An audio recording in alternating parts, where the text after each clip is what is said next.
Welcome back, everyone. Time to talk safety this afternoon. The heat has let up, but summer is still sticking around. That's good news because we know a lot of you love the hot temperatures, but you need to be safe. And that is why we've got, of course, Derek Urquhart, Assistant Chief of Fire Prevention, to talk about some important topics for families. Derek, thank you as always for being here. Thank you. It's a pleasure. Thank you for having me. You and other crew members have been busy this summer. I want to go back just a few days ago, if we can. We have video of this from that rescue at a home not too far from where we're sitting right now. Talk about how your men are doing from this. And obviously it was really hot, even though this was early morning hours too, correct?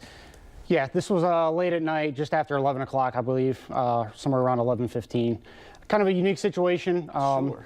Mishawaka fire engine and an ambulance were on their way back from Memorial Hospital from transporting a patient when South Bend Fire Department was dispatched to this residence on Lincoln Way East.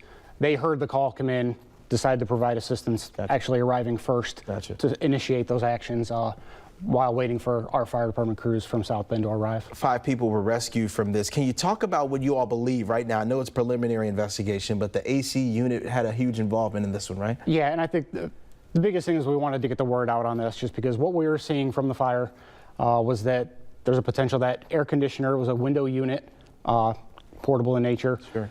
Was plugged in, but it was the air conditioning unit to an extension cord to the outlet. Got it. And one of the big things that we always want to talk about is that with an air conditioner, you know, those generate a lot of power. So we want those to be plugged directly into an outlet. Okay. You should never be using an extension cord just to make it for the length, right? That's what people are trying to accommodate for.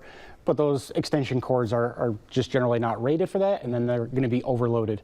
So what we would tell people, you could pick it up and you probably could feel the warmth and the heat going through that extension cord. So we don't want to use those. Gotcha. AC unit, window in nature, those portable ones. Because there was another fire you all responded to that was very similar for that cause too, right? I believe it was a nursing home on Sunday. So yeah, on Sunday night, we had a nursing home fire.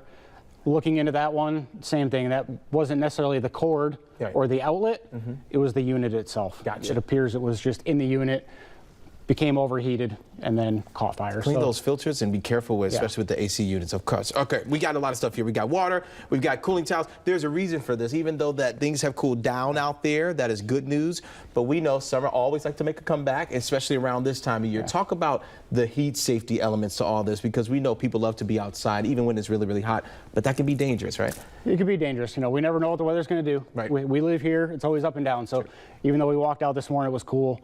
Those temperatures could return next week. So we want people to be safe. You know, we want to have those reminders to stay hydrated. I mean, that's first and foremost, but then be protected. So we're talking sunscreen, we've got cooling towels, we've got a fan, neck fan you can wear, sunglasses. I love these hats. As Josh I tried to sport it. Did I look good? provided some insight, we've got our sunshade hats or bucket hats that we could wear. So I love these. And this is a good way to keep you cool. And people don't realize, you said it's sunscreen, always important. Doesn't matter the shade of skin that you have. This is very important. It's vital. It is critical, especially on those hot days. Yeah, we want people to be protected and protect themselves. You know, protect yourself first and foremost when you're going out. But then we also want to be checking on others. So our family members, our neighbors, keep our pets in mind. Check on those people that might not have air conditioning in their home and may need checking in on. So we don't want to wait several days and be like, oh, I haven't heard from so-and-so. Do it early and often. Make sure they're good to go, especially on those hot, humid days. Really quickly before we go, obviously we just turned the page to August. Talk about July. How are those numbers? I know you guys responded to a lot of calls. You kind of mentioned this briefly a couple minutes ago. So far, what we were looking at for the year, there's been about 10 directly heat-related emergencies that we've dealt with. 6 of those were just in July. So making sure everybody's safe, family, friends, pets, check on your neighbors. Okay. We want to make sure everybody's good to go. We appreciate you. This is powerful. I've never had a neck fan, and I'm keeping it. They're not taking it back. We appreciate you. Thank you so much for being here and all that you all do every single day. Thank you. It's really important. Thank you for having us. We've got more news coming up after this. Stay there.